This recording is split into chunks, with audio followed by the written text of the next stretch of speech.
मैं नौकरी की तलाश में शहर आया था। तभी मेरे दोस्त ने मुझे अपने घर रहने के लिए जिद की। उसने अपनी मां की देखभाल करने को कहा और खुद आगे की पढ़ाई के लिए विदेश चला गया। जैसे ही वो विदेश गया, उसकी मां का मेरे प्रति व्यवहार बदलने लगा। वो अक्सर मुझे अपने कमरे में बुलाती थी। एक बार तो उसने झूठा बहाना बनाकर कहा कि उसे बहुत ज्यादा डर लग रहा है और मुझे अपने कमरे में बुलाया। उस रात जब मैं उसके पास सो रहा था, तो आंटी अचानक मेरे सिर के ऊपर हाथ फेरकर एक अलग ही अंदाज में बोली, आशुतोष, मुझे पता नहीं था कि तुम्हारी उम्र के लड़के इतने बड़े और समझदार होते हैं। इतना कहते ही आंटी ने हाथ में, हेलो दोस्तों, आज की इस अनोखी कहानी में आप सभी का स्वागत है। मेरा नाम आशुतोष है। अभी अभी ही मैं नौकरी के लिए शहर आया था। मेरे शहर आने की खबर मैंने अपने दोस्त आर्यन को दी थी। आर्यन मेरा सोशल मीडिया पर दोस्त था। हमारी दोस्ती डिजिटल थी, लेकिन बहुत गहरी थी। जैसे ही मैं शहर पहुंचा, आर्यन मुझे स्टेशन से लेने आया और वहां से सीधा अपने घर ले गया। आर्यन के घर पहुंचते ही मेरी नजर एक खूबसूरत महिला पर पड़ी और मैंने उसे आर्यन की बहन समझ लिया। तभी आर्यन ने मेरी गलतफहमी दूर करते हुए कहा, आशुतोष, अरे ये मेरी बहन नहीं है, ये तो मेरी माँ है। आंटी इतनी सुंदर और जवान दिखती थी कि मैंने उसे उसकी बहन समझ लिया था। आंटी किसी जवान लड़की जैसी लग रही थी। मैंने उसे पहले कभी नहीं देखा था, इसलिए मेरा भ्रम होना स्वाभाविक था। उस दिन आर्यन से मिलकर मुझे बहुत खुशी हुई थी। दोपहर के खाने के बाद मैं वहां से निकलने लगा, क्योंकि मुझे अपने लिए रहने की व्यवस्था देखनी थी। मैंने कहा कि मुझे काम है और वहां से निकलने लगा। तभी आर्यन ने मुझे रोका। उसने कहा, आशुतोष, तुम हॉस्टल वगैरह क्यों ढूंढ रहे हो? जब तुम्हारा अपना घर है तो तुम्हारा हॉस्टल में रहना सही है। तभी मैंने कहा, अपना घर?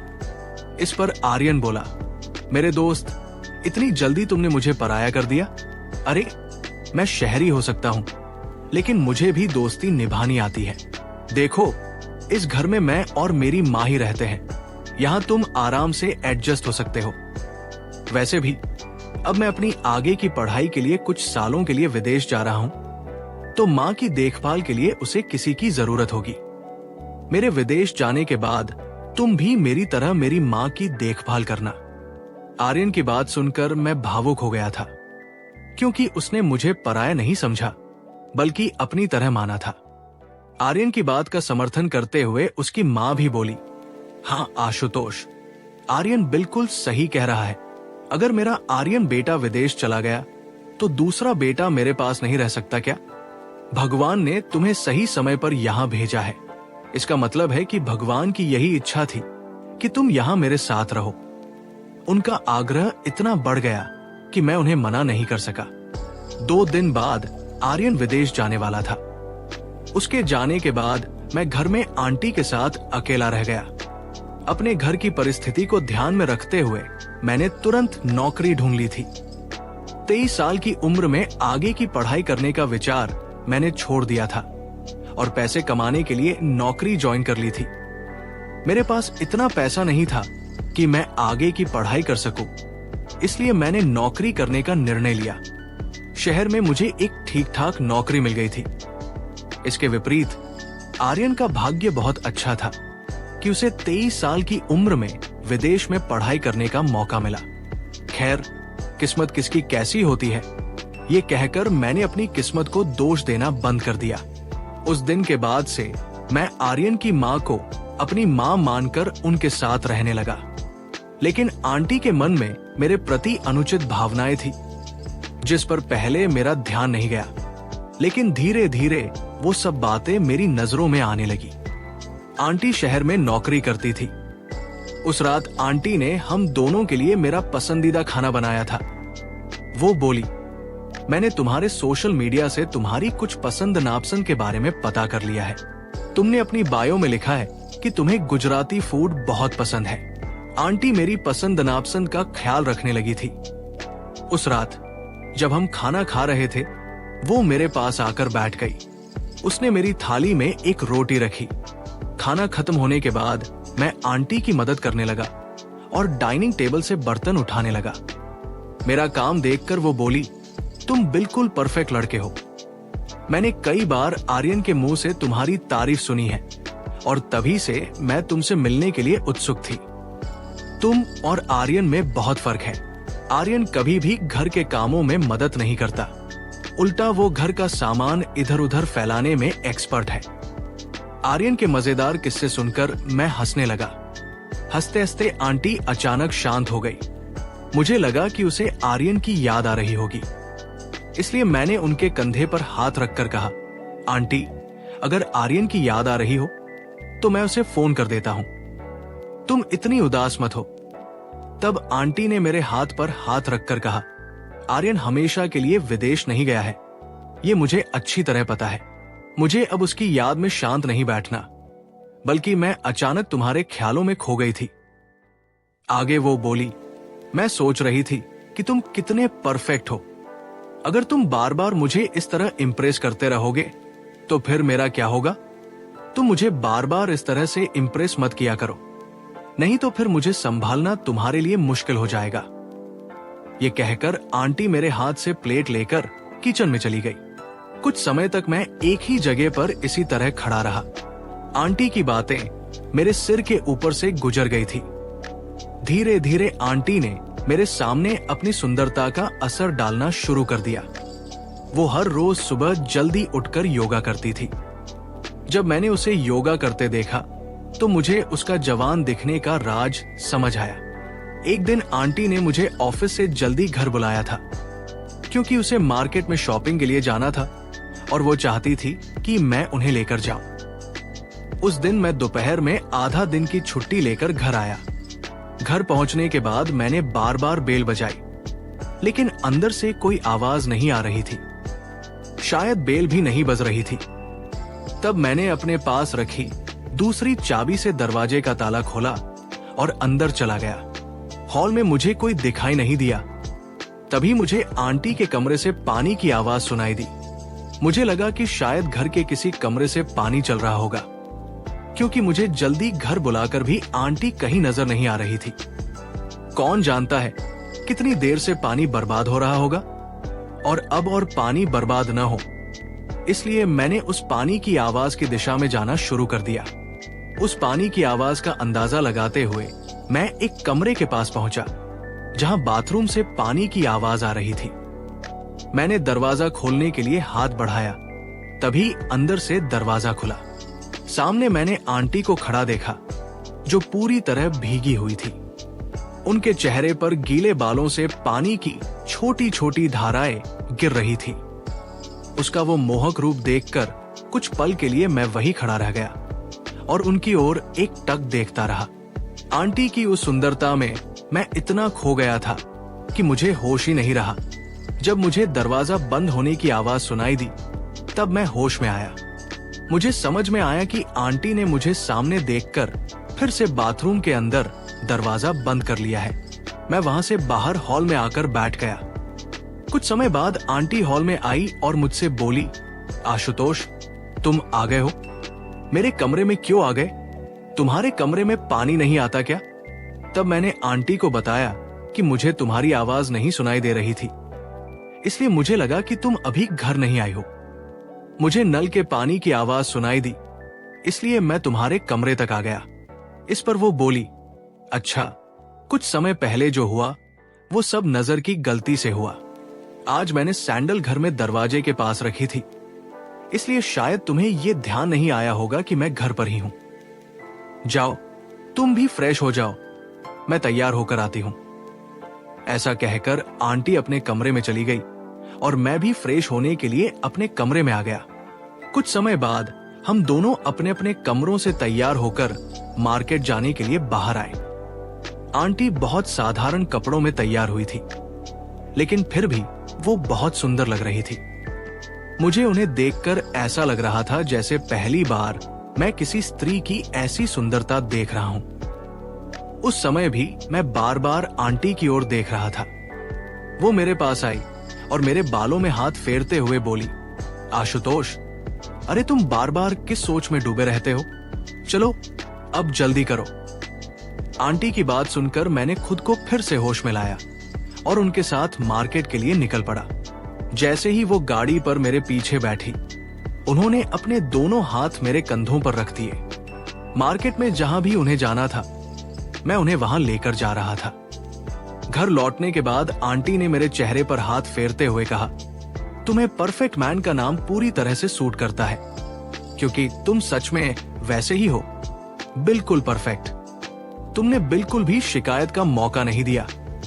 जहां जहां मुझे जाना था, तुम मुझे वहां लेकर गए, जिससे मेरी शॉपिंग जल्दी खत्म हो गई। नहीं तो तुम्हारा दोस्त आर्यन मुझे एक दुकान पर छोड़ देता है और बाकी जगहों पर मुझे पैदल जाना पड़ता है, जबकि वो गाड़ी में बैठा रहता है।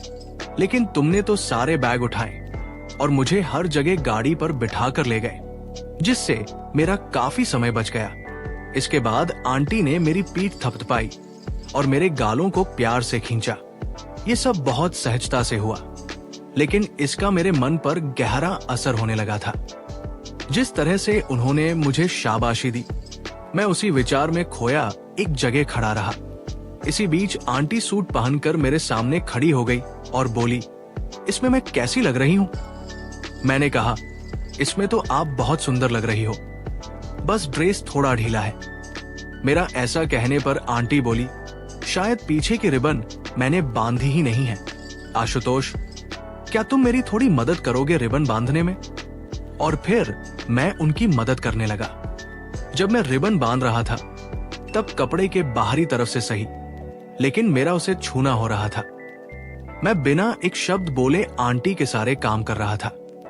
अगले दिन जब वो अपने ऑफिस जाने के लिए तैयार हुई, तो उसने नया सूट पहना हुआ था।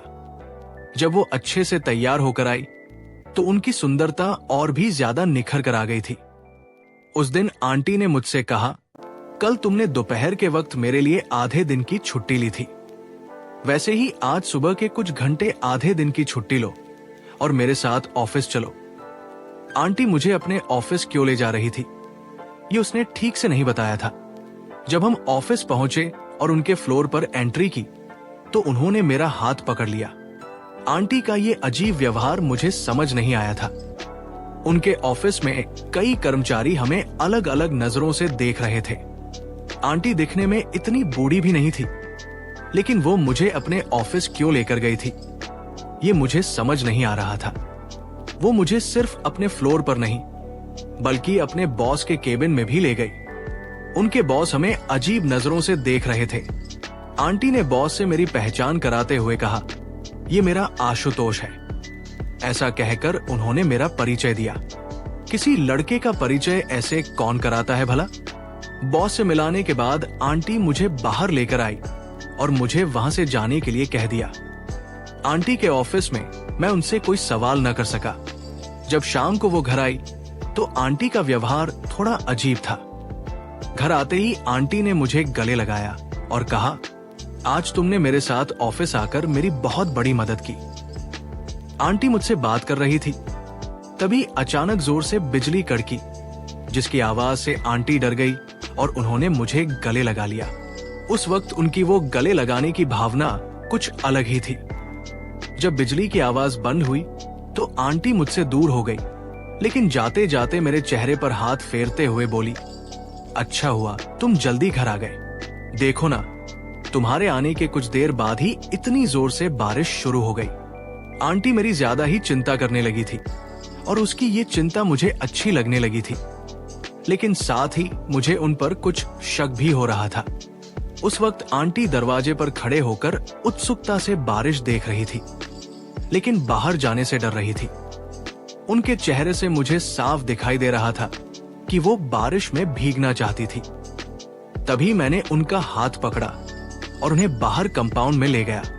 आंटी बारिश में भीगने से डर रही थी, लेकिन मैंने उनका हाथ पकड़कर उन्हें बारिश का मजा लेने को कहा।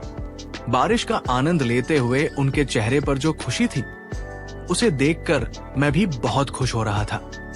आंटी के बारे में मेरे मन में क्या भावनाएं आ रही थी, ये मुझे भी समझ नहीं आ रहा था। आंटी मानो किसी बॉलीवुड फिल्म की तरह बारिश में भीगने लगी।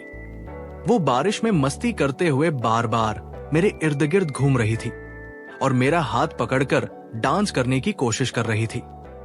तब आंटी ने मुझसे कहा, आशुतोष, तुम सच में बहुत अलग हो। आज तुम्हारे साथ पानी में भीगते हुए मुझे ऐसा लग रहा है जैसे मैं किसी फिल्म की हीरोइन हूं और तुम मेरे हीरो हो। आंटी ने ये सब बातें बड़ी सहजता से कह दी, लेकिन मेरे मन पर इसका असर कुछ अलग ही तरह होने लगा था। घर में घुसते ही आंटी मेरे लिए तौलिया लेकर आई और अपने हाथों से मेरे बाल पोंछने लगी। तभी हमारी नजरें मिली और आंटी मुझे बड़े ही प्यार से देख रही थी। आंटी ने कहा, आशुतोष, जिस तरह से तुम मेरे साथ बातें करते हो वो आर्यन ने कभी नहीं की। वो तो हमेशा अपनी पढ़ाई में व्यस्त रहता था। वो बोल ही रही थी। तभी मैंने उनसे पूछा, आंटी, तुमने अपने बॉस से मेरी पहचान मेरा आशुतोष कहकर क्यों करवाई थी? इसका मतलब क्या है? ये सुनते ही आंटी एकदम से चौंक गई और वहां से चली गई। लेकिन रात को सोने के समय आंटी ने मुझे अपने कमरे में बुलाया। वो बोली, आज मुझे बहुत डर लग रहा है, क्या तुम आज मेरे कमरे में सो सकते हो? मदद के तौर पर मैं आंटी के कमरे में सोने के लिए तैयार हो गया। उस रात आंटी के कमरे में सोते वक्त मुझे बार बार ऐसा लग रहा था जैसे कोई हमारे कमरे की जासूसी कर रहा हो।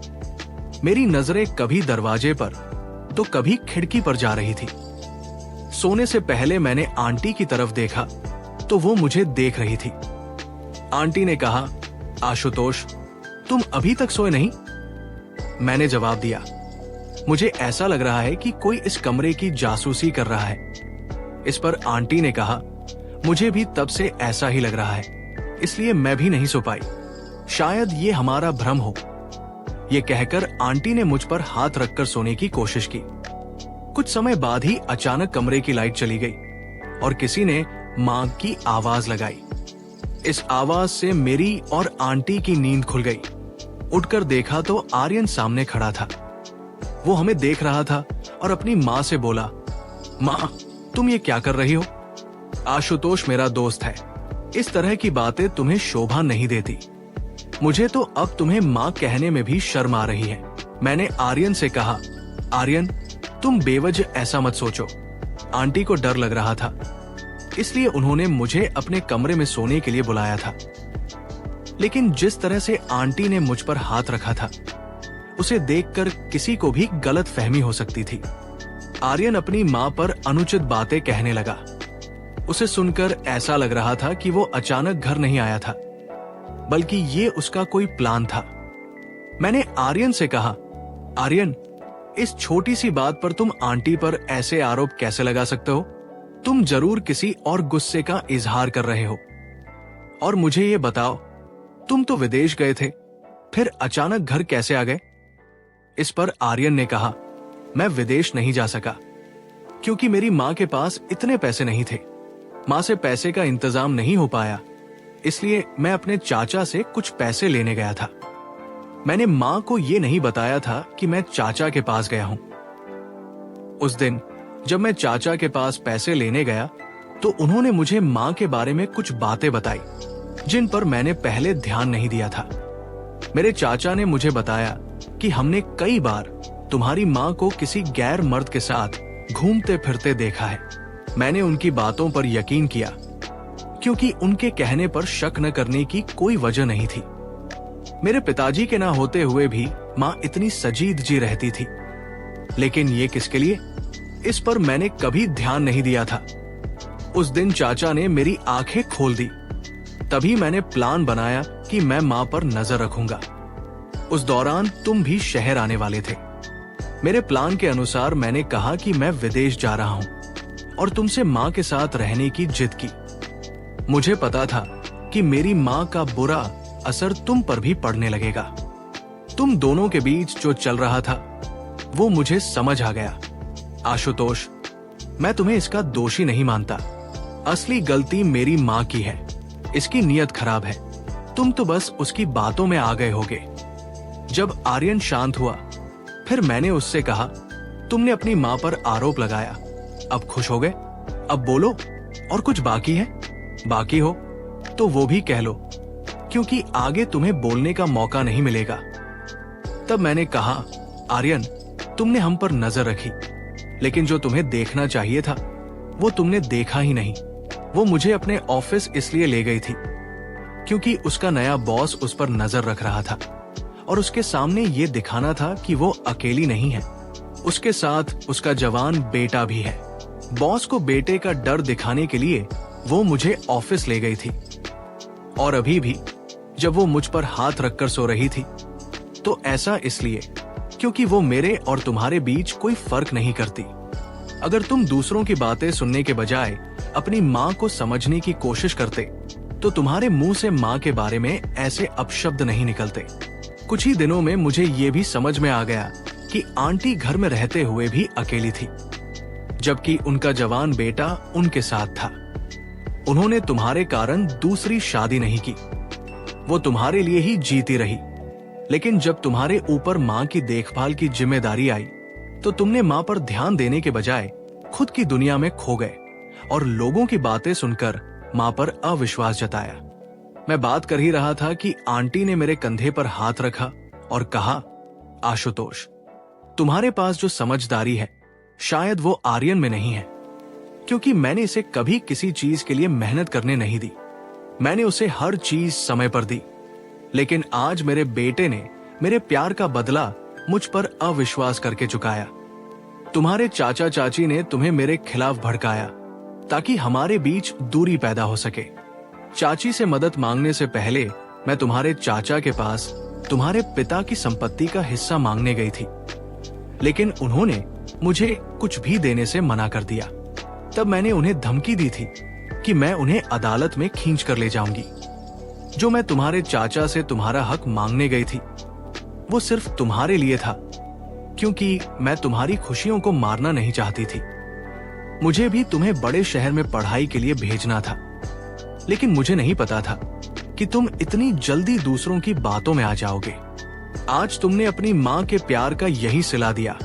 बेटे, ऐसा कहकर आंटी रोने लगी। आंटी की बात सुनकर आर्यन की समझ वापस आ गई। वो दूसरों की बातों में आकर अपनी माँ पर विश्वास नहीं कर रहा था और उसने आंटी और मुझ पर भी गलत शक किया। जब आर्यन को अपनी गलती का एहसास हुआ तो उसने रोते हुए आंटी से माफी मांगी। वो एक माँ थी, इसलिए उसने तुरंत अपने बेटे को माफ कर दिया। माफी मांगने के बाद वो मुझे अपने घर पर रहने के लिए आग्रह करने लगा, लेकिन अब मैं वहां नहीं रह सकता था, क्योंकि उस मां बेटे को अपने रिश्ते को सुधारने के लिए समय की जरूरत थी। आर्यन को अपनी मां की ईमानदारी और उसके लिए किए जा रहे उसके संघर्ष को देखने की जरूरत थी, क्योंकि उसे अपनी मां की मेहनत की कोई समझ नहीं थी। मैंने बचपन से अपने घर की गरीबी देखी थी और तभी से मैंने छोटे मोटे काम किए थे। दोस्तों, आजकल माता पिता बच्चों की सभी इच्छाएं तुरंत पूरी कर देते हैं और बच्चे उसकी आदत डाल लेते हैं। अगर कभी माता पिता बच्चों की कोई इच्छा पूरी नहीं कर पाते तो बच्चे तुरंत नाराज हो जाते हैं और उन्हें अपशब्द कहने लगते हैं। इसी तरह की स्थिति से बचने के लिए हर बार बच्चों को सभी इच्छाएं पूरी नहीं करनी चाहिए। कभी कभी उन्हें नहीं शब्द का भी सामना करने देना चाहिए। बच्चों को ये समझना चाहिए कि माता पिता दिन रात उनके लिए कितनी मेहनत करते हैं, तभी उन्हें रिश्ते, प्यार और पैसों की असली कीमत समझ आएगी। तो मेरे प्यारे दोस्तों, ये थी हमारी आज की छोटी सी कहानी। आपकी क्या राय है कमेंट बॉक्स में जरूर बताएं। अगर आप ऐसी ही और भी इंटरेस्टिंग और रोमांटिक कहानियां सुनना चाहते हो तो चैनल को सब्सक्राइब जरूर कर लें और बेल आइकन ऑन कर लें, ताकि आपको मेरी आने वाली नई वीडियो की सूचना तुरंत मिल सके। फिर मिलेंगे एक और नई कहानी के साथ। धन्यवाद।